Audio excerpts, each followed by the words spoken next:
Hey guys, it's Robin, RsIslandCrafts, and welcome to my craft room.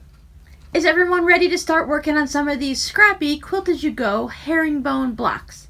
Today I'm going to show you how I was cutting up my fabric and what size strips and how I determined what size strips I wanted.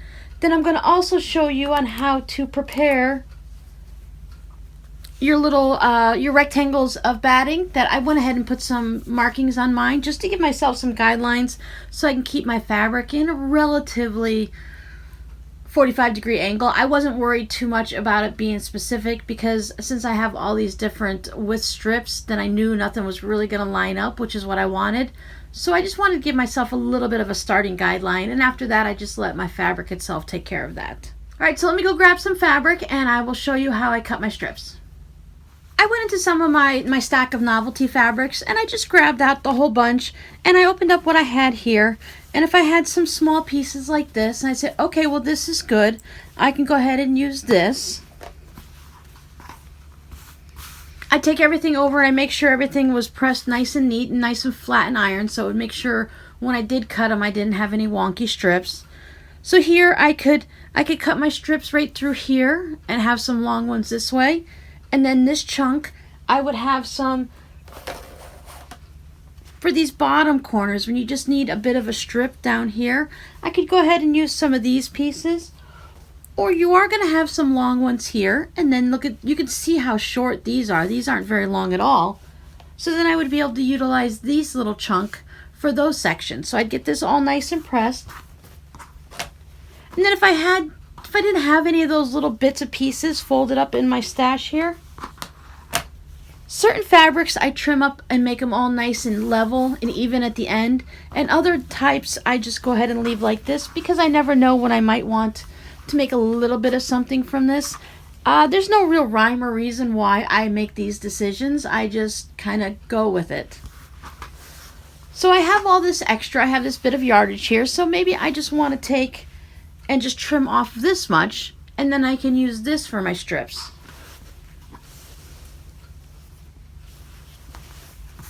I think I'll just go ahead and level this one out here, even it out, and I'll use this for cutting some strips.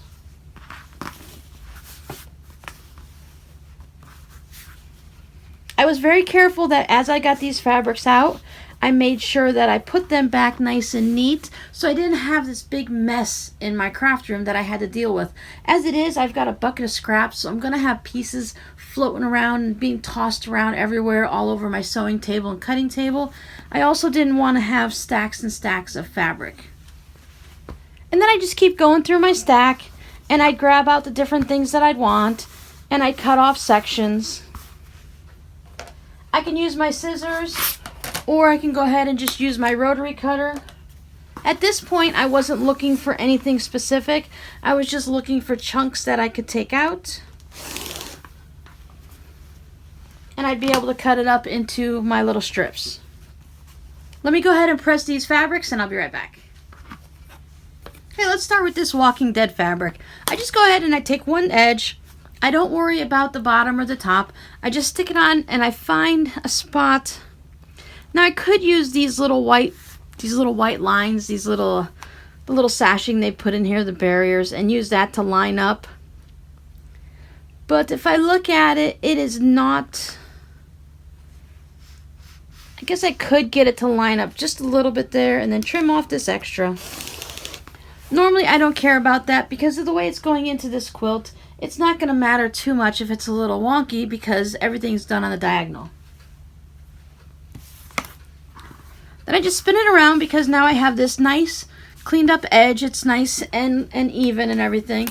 And then I said before that I like to do anything from about 1 1/4, 1 inches depending, all the way up to close to 3, 2 3/4, whatever numbers you want. Now remember I said you can go a nice 2.5 inch strip through the whole thing will be really nice also. But I went with some of my favorite fabrics. I went with more of the closer to the 3 inch so I could showcase that fabric a little more. And let's just say Walking Dead with the blood and the black and the white might not be my favorite. Maybe I might make that more of the 1 1/4, 1.5 inches. But for things like this, it's got a lot of the black and white with some, big bits of red on it. that I think I'm going to try to keep it all in the mid-range, but I don't want them all to be the same, because sometimes, even though it's scattered throughout the quilt, if one fabric is all the same all the time, sometimes your eye is drawn to it. Now, with this crazy scrappy quilt that I'm doing, it's probably not going to be a concern, but just in case, plus I like to have the variations. I like to have it a little bit different. So, oh look, my ruler's sitting at almost 1.5, so let's just cut the first one at 1.5. I'll line up this edge over here that's nice and level and even. I don't know why I want to say level today, but this is all nice and squared up over here, so I'm just going to cut it at 1.5. And then I'm going to slide it down, and oh, well, let's see. Now it's sitting at 2. Well, maybe I want to do it at 2.25. I didn't want to spend too much time thinking about it. I just wanted to go through and cut everything and get it over and done with. Oh, well, let's do 1 and whatever this is, 5/8. I don't know. I don't know what these little measurements are in between. There's just these little, as you're looking, you've got that little itty bitty line right there. That's one of those 1/8 measurements and whatever they happen to be. For this project, I really doesn't matter what the number is, so I'll just go ahead and cut it. Now, before I get too far, you see right here now I have, let's see, this is getting close to about 4 inches. Let's say 3 3/4, okay? So at 3 3/4, maybe I want to split it in half and do one at 1 3/4 and then whatever else is left. Or maybe, because if let's say I put this at 2.5, if I cut this one at 2.5, that would leave me just a little over 1 inch. So maybe I want it to be a little bit more. So maybe I go ahead and, like I said, let's cut this one at 2 and see how much fabric that leaves us. Because if we cut it, remember, we're still going to have the 1/4 inch seams. So whatever this size is right here, you're going to lose 1/2 inch off of it. So it is about, I would have to take a 1.5 inch strip, just because it's narrower down at that end than it is down this end. I couldn't quite do 1 3/4. Let me see if I can do that little extra tick mark. Yep, I can do that. I believe so. If it's 1.5 and then I go 1 more 1/8, so that's 1 5/8. See, I can figure it out. I just don't want to do the process. Why bother trying to figure all that out and what those numbers are? This quilt, it doesn't really matter.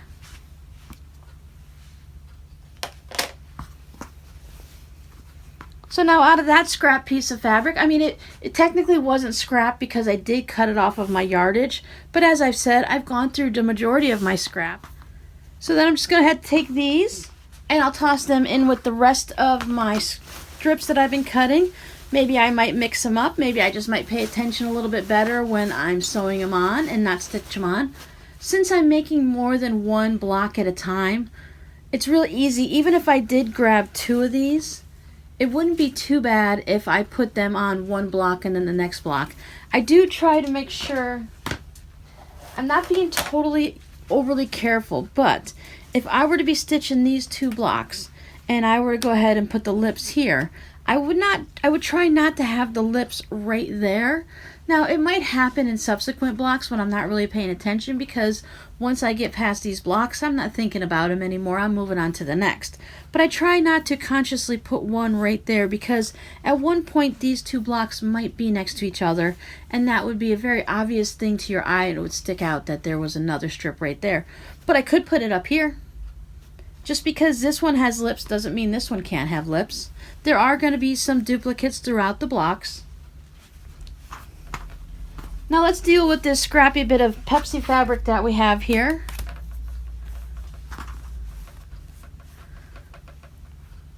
Once again, I'm just going to kind of whack off a little bit of a strip off the side there so that I have a nice piece of even fabric to deal with. I like the Pepsi fabric, so I'm going to take one of these. I'm going to go ahead and give myself a nice 2 3/4 strip. Once again, I could pay attention to down here. Now this strip, if this was too narrow to use, I could just whack this off and put it in with my crumbs and just work with this one. So let's see what we have here.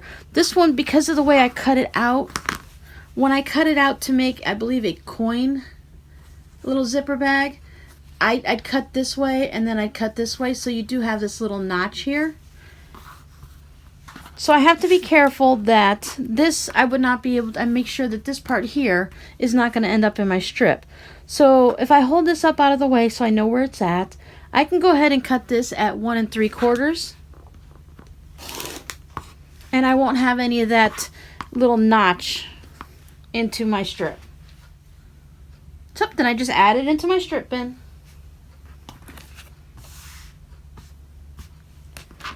Go ahead and take, this is the one I'd already cut, so that's going in the bin. Now I can deal with this. Now, maybe you do want to make a coin purse or something with this. You might want to leave this in your larger scraps. But for me, I'm just going to go ahead and keep cutting it up. Find that little notch there, so I'm just going to trim this edge just so I don't have to deal with that.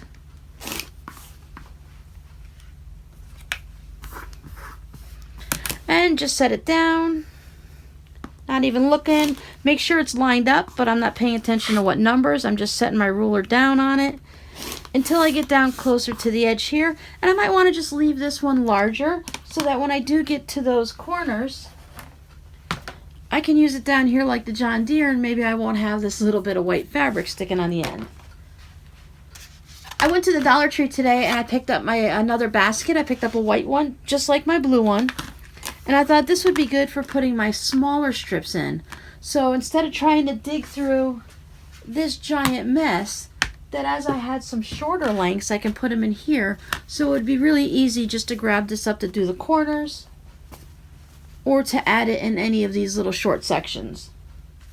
And also, when I'm going through and I have these long with the fabric strips, that as I put it down on my block, and even if I use a large chunk of it going on a big diagonal piece here, like for instance if I used it like this, then I would have all of this left over. Now if it was a shorter piece, I could also throw that into here, or I can keep all the longer pieces. However you want to organize yourself, or just throw it all in a big old bin and call it a day and dig through it and have some fun. So do you see how I just kind of randomly went through and cut up all these strips? When I was pulling out my fabric, as I can see here, there's a lot of dark strips in here, but I made sure I also brought in some fun colors just to give it some balance, and that was also another reason to bring in the extra white strips. Remember, I cut all these white strips at 1 1/2 just to give a little brightness to my quilt and to give the eye a spot to kind of, I don't know, rest around and follow around the quilt. But that's basically how I did this. Now I always get several questions, no matter what videos I do, and people go back and watch the older videos, where I get my fabrics. Now, the majority of my fabrics, they are coming from either Walmart or Joann's. It's just what's near me, it's convenient, and I'm making you, what are they called, utility quilts. I'm hoping people, and I'm wanting people to use my quilts. I try to avoid fabric that's too thin. I do check the fabric that I'm purchasing at Michael's and Joann's and make sure it's not really thin fabric, make sure it's still sturdy. Now we do know that it's always been told by the manufacturers that this is a less quality fabric than what is in the quilt shops. The thread counts when they start, before they start dyeing their fabrics, is of a lesser quality than your big quilt shop fabrics, and I'm okay with that because I want my quilts to be washed and loved on. I'm not expecting them to last for years and years and years. It is nice if you can keep like your baby quilt and pass it down to your children and stuff like that, but most of the time if I'm making something for, you know, an 8 or 12-year-old, well maybe not 12, but someone younger, like from 4 to 10, I expect them to drag their quilt around. I expect them to make forts with it. I want them to have fun and love it. I want it to be washed every week, every few days. It's okay. If it wears out, I'll make them another one. I may not be here forever, but as long as I am here, I am more than willing to make my family more and more quilts as they need them, because that means they've used them, they've loved them, and they appreciate what I've made. Now, if I wanted to make something special for a wedding present, something that is going to be a more heirloom quilt that's going to be passed on from generation to generation, or something of really good quality that's going to be hung on the wall, then yes, I will go ahead and purchase some higher end fabric, something that is going to last and it's going to be able to withstand generations of use.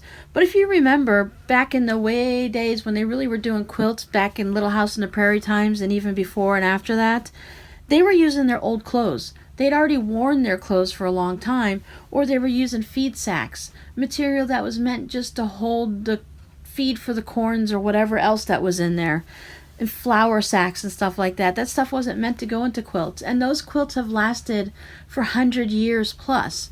So I'm not too concerned about where I'm purchasing my fabric like that.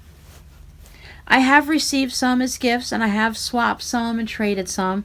And that leads me to the next thing. People always want to know, why do I always use all this novelty fabric? Well, why wouldn't I? It's fun, it's colorful, it's got fun designs. I mean, look, John Deere. Now that has memories for me. Maybe it has memories for someone else. Watermelon fabric. It's just fun and bright and colorful, and that's what I'm drawn to. Then I'll bring solids in to calm this down and use those for different backgrounds and stuff like that in my quilts. And sometimes I'll just make it all scrappy and crazy with the novelty like we are today. I've done a lot of I Spy swaps where you cut your squares into 4, 4.5, 5.5, 6.5, whatever the swap requires, and you gather 10, 20 different materials like this. And then you cut so many, like maybe you're cutting 6-inch squares out of each fabric. Then you send it to the host house. She mixes all the fabrics together so everyone's getting a variety and different from what they sent in. And then they send it back to you. So now you have fun I Spy fabric. You won't have 2 squares that are same. Every piece you get is going to be something different. So I've done that a lot. I probably joined about 6 or 8 of those swaps. So I love my novelty fabric. So now that we've had that little tangent, let's go ahead and move on to the next step. Now, when I was reading up on different ways to do the herringbone quilt as you go, or just the herringbone blocks, one of the things that was said is because of the way the herringbone is set up, that you have to have half of your fabrics are going to be going this way, and half of your fabrics are going to be going that way. So upper left to bottom right, and bottom left to upper right. If you were to have 2 of these, you would end up with this. Now, this is a perfectly fine look, and if this is what you want, hey, go for it. Remember, it's your quilt. You get to do this any way you want. I was going for the herringbone, so I wanted to make sure I had them half going this way and half going this way. Now, when you start this project, you might not know exactly how many blocks you're going to want to do. Maybe you're just going to work on a couple blocks in the background, kind of like almost a leader ender. This is more of a relaxing project. Maybe every Sunday you're just going to do a couple blocks sometime during the week, just as a palette cleanser while you're working on your other projects. So I recommend, as you're setting yourself up, to make sure you're always doing it in sets of 2. So once you grab your batting, let's say you've only made 10 of your little batting rectangles, right? Now remember, these are just a little bit larger. I made mine an inch larger all the way around. So my finished ones are 6.5 by 12.5. So I went for 7.5 by 13.5, 7 by 13, depending on your batting scraps. You just want to make sure it's at least a ½ inch larger all the way around. I prefer the 1 inch, and when I go ahead and trim up the blocks, you'll see why. So as we're going to go ahead and do this process, just make sure you have 2 that you're going to be working on that go in opposite directions. That way when you're finished, you won't have 6 of these and 15 of these. You'll be able to mix and match them up nicely. So what I'm going to show you to do is, one of the tips that I read is to go ahead and put a couple marks on your batting. Now this is the side that I'm going to actually stitch my fabric on. I have these 45-degree lines put on here, just so that I know when I put my fabric down, as I start putting my first pieces down, I'll have a line to line them up to. And as I do subsequent ones afterwards, if I still need that line, it'll be fine. Most of the times I went off of the strips that were already down, and I just let that follow my 45. Now, did my 45 turn into a 45 and an eighth and 45 and a quarter? It's a good possibility. I didn't go through and measure them, but as you saw, I have everything is on a nice angle still. Nothing's going too much one way or the other, so as far as your eye can tell, this is going to be fine. The different widths is going to allow any little oops that I didn't quite get it exactly at the 45, so it won't be noticeable. So then the question is how to get this on there, how to get these lines on. Now, I saw a couple blogs where they're just like, here, let me show you this. And you know how I've told you in the past, I have a hard time sometimes figuring out what they're saying. So to figure out the 45, this is what I did. I'll go ahead and use the back of these. Any ruler that's going to fit across, and I have just this little, it's a little gel pen. You want to make sure whatever you're going to use, I guess it doesn't matter too much if it bleeds through your batting, but you really don't want it to bleed through onto your cutting mat. So I guess you could use a Sharpie. I wanted something with a fine line. I know they have fine line Sharpies, but I definitely didn't use anything that's going to disappear with heat, because we're going to be constantly using our iron on this, which is why we're using the 100% cotton batting. And this won't disappear. You could try using a mechanical pencil or a wooden pencil or something. I'm not sure if that would show up, but I know these pens just glide across my batting easily. So our cutting mats, they tend to have the 30, the 45, and the 60. They're right on there. They're marked easily, so we don't have to think about that at all. I was working from the opposite side, so let me just spin this around and see if it'll be easier. Okay, so I was working on this side just because my batting, I had more room to fit it on this side above the 45. So I laid that there, and I went ahead and I just slid my corner just so it would touch this outside line. You see how it's just laying on that line there? Nothing specific, not a certain number, a certain spot. I just slid it down to where it touched there. I'm sure if I was paying attention, because you can only push it down so far before you're off this line or you're past there. So it's probably always at about 10.5. So I put that on there. Okay, so now that I've got my tip up here and I've got my batting along the line here, I just went ahead and took my ruler and I lined it up on one of my lines that go along here on my mat. This just happens to be the 7-inch. It could be different for you. It doesn't really matter. I just make sure that I'm lined up neatly as if I were going to be cutting my fabric. And then I just drew a line. And then I went up 2 inches. You could go up less. You can go up more. I just wanted to put, they'd recommended that you use 3 lines, but I found that the 2 was fine. Maybe if you want to put a third, put them every inch. Because as I got going out here, I was just able to go off of my fabric, so I didn't necessarily need a bunch of lines. If you were making all of these, if all of your fabric strips were the exact same width, then you can always make your lines that width. So if you were doing 2.5 inches, every 2.5 you can draw a line, and that way you know you're lining up exactly as every block is going to be lined up. But since I'm using all different widths, I didn't really think that it mattered how many lines. I just wanted to give myself a couple to go for. Once you get the first couple ones going, it's going to be easy to switch them up and figure out, once you make the one, to make the other. It's really going to be easy if you can prepare all of your batting strips at the same time, so you know you have all of your lines going right. And if you wait a few days, you might forget what you did. So now that we marked this one, and we've marked it a few times, and we have it going vertical this way, we want to go ahead and bring in our next piece, swap this one out for our next rectangle. Everyone's going to be maybe a different length, because sometimes I have them at 13.5, sometimes I have them at about 13. Now this time, so I went ahead and I did the vertical marks this way. This time I'm going to turn my ruler and I'm going to make my horizontal marks this way. Pick a spot. Maybe on the first one I might go so that I'm right here, and I just give myself just a little bit of a tip, and then I might go ahead and I can either use the lines on my mat, or I can go ahead and go off of this original one and I can just make a line every 2 inches or maybe every 1.5 inches. But I generally just go ahead and line it up on my mat, just because it just seems if I do it one way, I'm going to do it the same for all of them. And make a mark there, and then come up at the 2-inch mark here. Line my ruler up and just make another mark there.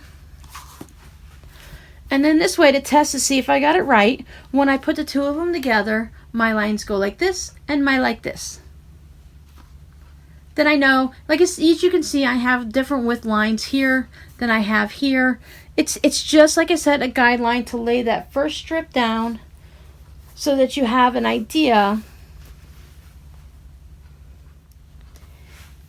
Even though I'm not exactly on this line, I can kind of eyeball it and lay my strip so that it's basically going at the 45. Like I said, if you want to do it very specific and you're doing the exact same widths every 2.5 inches, I would go ahead and make a mark on my batting. That way I know I'm never going to lose that line. It's always going to be 45, and when I go to put my two blocks together, that they're always going to match up. Mine are never going to match on purpose, so I just kind of eyeball it a little. I'm not too overly concerned. That's the whole point of me doing these scrappy projects. I just want to have fun, and I don't want to do a lot of thinking. There are many, many gorgeous quilts out there that you have to really concentrate, and you have to make sure that all your seam allowances are perfect. They all have to get pressed nice. You have to be right on the line. Everything just has to be immaculate. I don't want to do that. I just want to come into my sewing room. I want to just have some fun with fabric, and I want to make a beautiful quilt afterwards. Now, those really gorgeous, amazing showpiece quilts are stunning. I love looking at them. But would you let your kids lay on the floor with it and let the dog romp all over it? Now, some of you, sure, you're willing to put in that time and everything, but for some of those quilts, I want to showcase them. I want to hang them on my wall. They're a piece of art to me. Now, this quilt that I'm kind of eyeballing it here, and none of my strips are going to be matching up. If my dog lays on this with my kids, or if one of my kids accidentally spills some red Kool-Aid on it or something, it's not going to hurt. I'm going to be okay. Throw it in the wash. It gets loved. Okay, I think I've gave you guys enough information for today. Come on back the next time and I will start actually stitching the fabric down. I want to take this in small chunks. I find it's easier for everyone to follow along if we do little bits here and there. So if you want to make sure you don't miss any of the next videos that are coming along in this series, go ahead and subscribe to my channel. There's a spot down here to subscribe and down in the description. And if you ring that little gray bell next to it, YouTube will give you a notification when the next video, what video I put up comes up next. And that way you won't miss it. And by subscribing and clicking that little notification bell, it also shows YouTube that people are interested in what I'm showing here, and they'll go ahead and put my videos out for other people to see too. And that brings more people into my channel, and that really helps me out a lot, and I appreciate it so much. Okay guys, until next time, you have a great day, and I'll see you later. Bye!